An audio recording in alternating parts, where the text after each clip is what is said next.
Personal na dumalo ang ilang senador sa National Rally for Peace and Reconciliation na pinangungunahan ng Iglesia ni Cristo.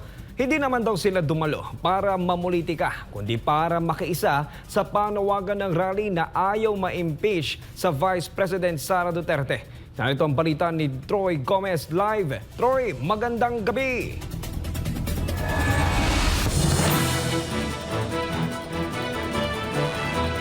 Kyle, magandang gabi sa iyo, no? At tama ka dyan, sa gitna ng malakihan o dambuhalang crowd ng rally na pinangungunahan ng Iglesia ni Cristo ay spotted ang ilang senador dito.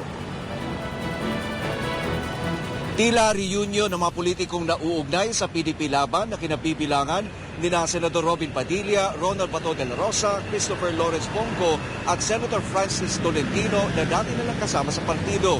Maging si dating Presidential Anti-Corruption Chairman Greco Bellica at Senador Bong Revilla ay naroon din. Bagamat karamihan sa mga nabanggit ay tatakbo sa halalan sa darating na Mayo, ay kanilang binigyang linaw na hindi sila dumalo para ligawan ang iglesia na kilala sa block voting. Just here voluntarily para makikisa sa ating mga kababayan. Hindi po ako pumunta dito para porque kandidato ako, magampanya ako, hindi.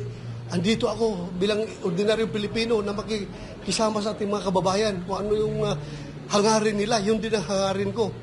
So, kung paakyatin din sa entablado, pasalamat tayo. Ako naman po ever since, even during the time of former President Duterte, I am for peace.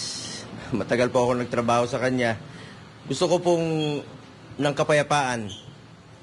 Peace on earth, peace in our country. Para makapagtrabaho na po tayo. Bawat oras, bawat minuto na nasasayang po sa hindi pagkakaunawaan, ang magsasakripisyo po ang taong bayan.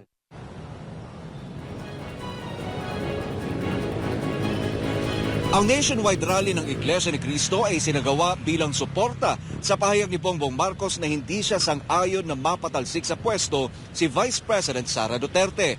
Si Senador Robin Padilla di nagpatumpik-tumpik sa kanyang pahayag.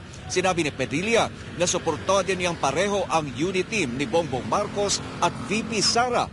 Pero sakaling gumulong ang impeachment proceeding sa Senado ay isang malaking no sa impeachment ang kanyang sagot. Opo, siguro naman po, napaka-plastic ko naman kung sasabihin ko po sa inyo, pag yan ay umakyat sa Senado, mag-iisip pa kayo kung ano iboboto ko. Definitely po ako po ay pabor sa sinasabi ng ating Pangulo. Ako po ay pabor para sa ating pangalawang Pangulo.